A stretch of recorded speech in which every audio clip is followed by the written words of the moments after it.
ने आज जो था खास करके 10 काम अति पिछड़ा के नाम को लेकर संकल्प पत्र हम लोगों ने जारी किया है कि हमारी सरकार बनने के बाद ये 10 काम पे सबसे पहले हम लोग करेंगे, क्योंकि आप जानते हैं कि बिहार में अति पिछड़ा समाज जो है बड़ा संख्या में है।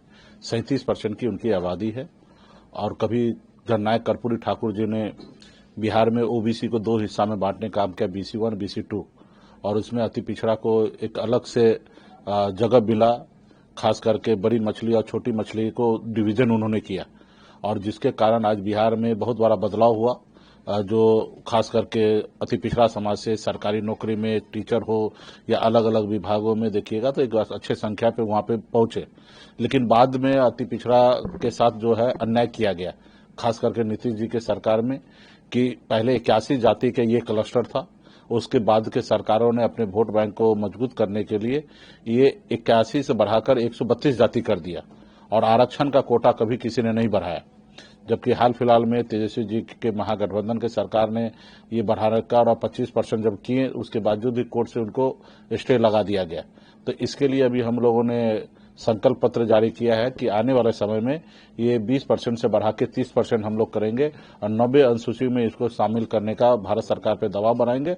और जिस रोज ये शामिल हो जाएगा तो निश्चित तौर पे इस आरक्षण के साथ कोई छेड़छाड़ नहीं करेगा, और हम लोग जनप्रतिनिधि, चाहे पंचायती राज हो या सरकारी नौकरी हो, इसमें हम लोग आरक्षण देने का काम करेंगे।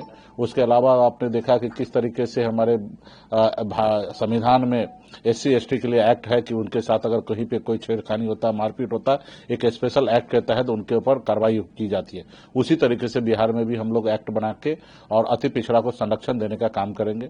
उसके बाद सरकारी कामों में ठेके में खास करके गरीब होने के कारण उनको लोगों ने साइड उन्होंने किया है।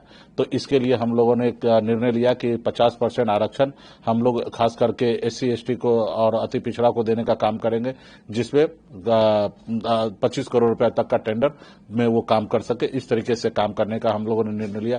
इसके अलावा अलग अलग पॉलिसी हमने बनाया है, जिस तरीके से इंटरव्यू के नाम पे से उनको छांटा जा रहा है, खास करके अति पिछड़ा ऐसी को। तो इस सब को हम लोगों ने कहा है कि सरकार बनने के बाद इसको समाप्त करेंगे। तो ये सारे चीज, और इसमें खास करके खुशी की बात है कि देश के सबसे बड़ा नेता, विपक्ष के सबसे बड़ा नेता आदरणीय राहुल गांधी जी, खड़गे जी और तेजस्वी जी, हम लोग गठबंधन के सभी लोगों इस पे एग्री है कि सरकार बनने के बाद ये काम होना है। तो निश्चित तौर पे अभी ऐसे जगह पे तो निश्चित तौर पे कोई बात ही नहीं है, सरकार बनने के बाद ये काम होना है।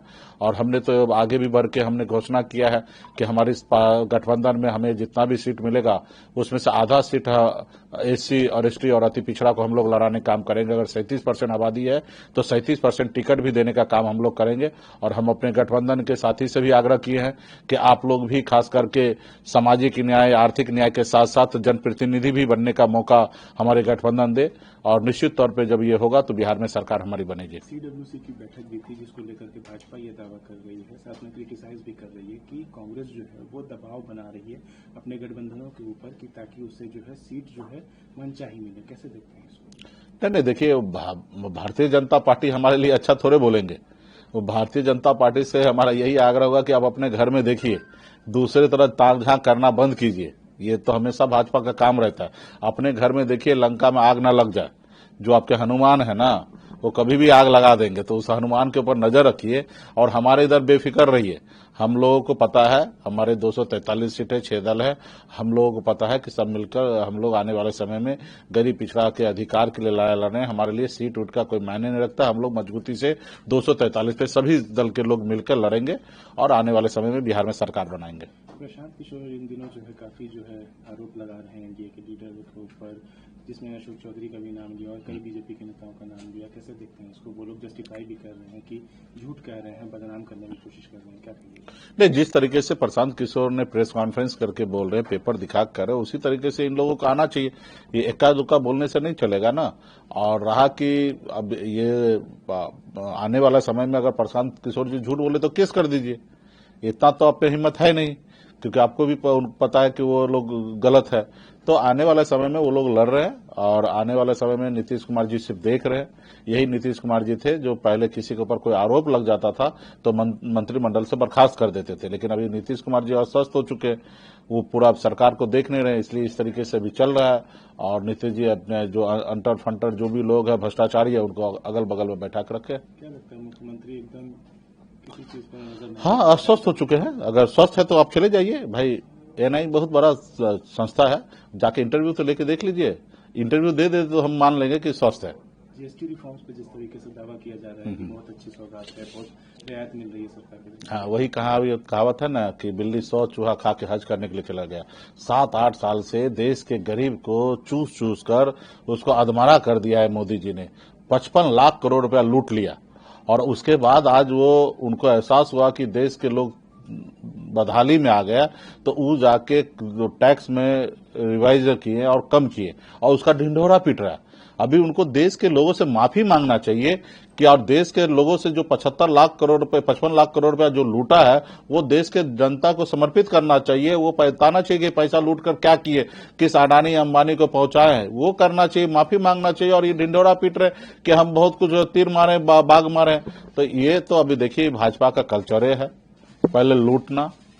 ये फिल्म में भी देखे होंगे कि पहले रेट बढ़ा दो, पब्लिक चिल्लाएगा, ये करेगा, उसके बाद फिर रेट घटा दो और अगला से ले लो मोटा पैसा। ठीक है, तो इसका तो यही चलन है। अब देखिए राजेश खन्ना का एक मूवी अभी बहुत ट्रेंड पे है, वायरल है कि इस तरीके से पहले वो रेट बढ़वाते हैं रोटी का और फिर घटवाते हैं। 2 रुपया का रोटी को पहले 10 कराते हैं, फिर 10 के बाद 6 कराते हैं। ठीक है, तो वही काम मोदी जी का है। चुनाव करीब है, सीटों को लेकर के बुकाहट हर जगह है, प्रयास लगाए जा रहे हैं काफी। आप कितनी सीटों की उम्मीद करते हैं इस गठबंधन में कि आपको मिलेगी? तो देखिए 243 सीटें सब मिलकर लड़ेंगे। आप लोग बार बार वही नजर करते हैं, हम बार बार एक ही चीज कह रहे हैं कि वीआईपी पार्टी का टारगेट है 60 सीट पर लड़ने का और बाकी गठबंधन में बैठने के बाद 2-4 सीट कम ज्यादा जो होगा वो देखा जाएगा। जिस तरीके से पहले आपके विधायकों को बीजेपी ने खींचा, क्या इस बार आप खींचा नहीं, खरीदा। जी हाँ। आप भी इस बार कुछ इरादा रखते हैं क्या? ना, हम लोग क्यों खरीदेंगे? हम लोग तो लोकतंत्र पे भरोसा करने वाले लोग हैं, बाबा साहब का संविधान पे भरोसा रखने वाले हमारे साथ जनता है। हमको किसी का खरीदने का क्या जरूरी है? और हम गरीब पिछड़े के पास पैसा कहाँ खरीदने के लिए? हम लोग इन लोग के सामने लड़ ले, वही हमारे लिए सबसे बड़ी बात है। और जनता इस बार हमारे साथ है और हम लोग लड़कर, हमारा संकल्प है, हमसे 4 विधायक खरीदा है, छीना है, हम 40 विधायक छीनेंगे इस बार 2025 में।